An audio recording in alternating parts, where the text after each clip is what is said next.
বানানো যায় সেই রেসিপিটা আপনাদের সাথে শেয়ার করব।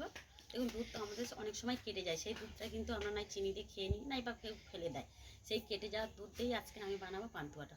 চলুন কীভাবে এই রেসিপিটা বানাই আপনারা পুরো ভিডিওটা দেখতে থাকুন ও আমার সঙ্গে থাকুন। আশা করি আপনাদের ভালো লাগবে। ভালো লাগলে অবশ্যই প্রচুর শেয়ার। এখানে আমরা 500 গ্রাম মাদার ডেয়ারির দুধের প্যাকেট এনেছিলাম, সেটা কিন্তু কেটে গিয়েছিল জাল দিতে গিয়ে। এই কাটা দুধ দিয়েই আজকে আমি রেসিপিটা বানাবো। এখানে একটা থালা নিয়ে নিলাম, এই দুধ কাটা দুধে এগুলো আমি ঢেলে দিলাম। এই ছানার মধ্যে দেব দেখুন 2 চামচের মতন ময়দা। এবার এই ময়দা ছানাটা একসাথে ভালো করে আমি মেখে নেব। দেখুন একটা ডো তৈরি করে নেব।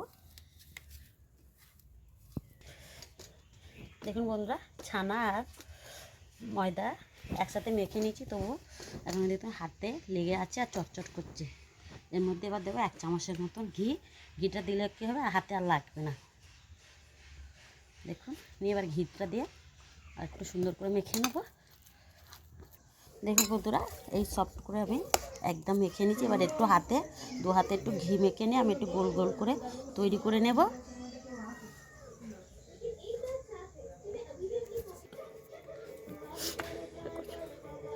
দেখুন এর থেকে একটু করে লেচি কেটে নিয়ে আমি এরকম গোল গোল করে নেব, যাতে না একটু ফাটল থাকে। ভালো করে মসৃণ করে গোলগুলো করে নিতে হবে।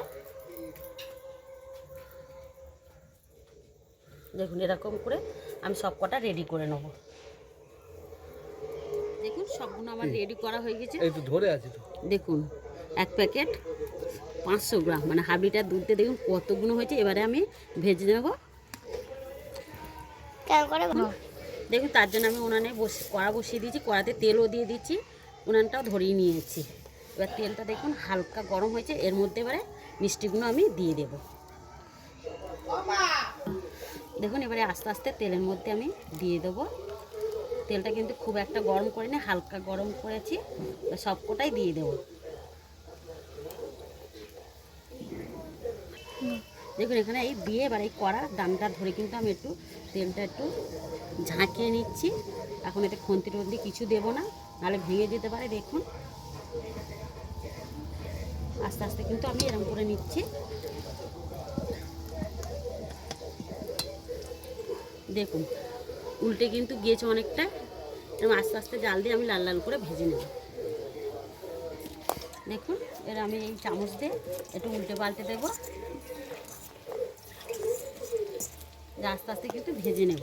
আর কতটা বড় বড় হয়েছে আপনারা দেখে নিন, একটু একটু দিয়েছি আর দেখুন কতটা বড় বড় হয়ে গেছে ফুলে। এরকম করে সব ভেজে নিয়ে লাল লাল করে ভেজে নিয়েছি। এবার তুলে নিচ্ছি, আর কতটা বড় হয়েছে দেখুন। দেখুন এবার সবকটা একইভাবে তুলে নেব।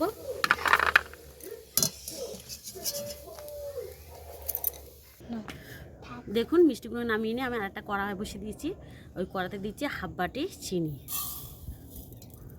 আর দেবো ওই বাটিরই 1 বাটি জল দিয়ে আমি একটা শিরা তৈরি করে নেব। এবার জাল দিয়ে আমি একটা চিটচিটে শিরা তৈরি করে নেব।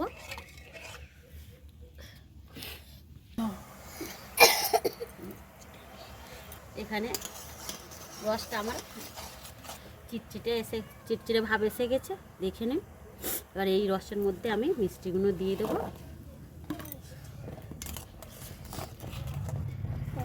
দিয়ে একটু আমি 10 থেকে 15 মিনিট উনানে বসিয়ে ঢাকাতে রেখে দেবো।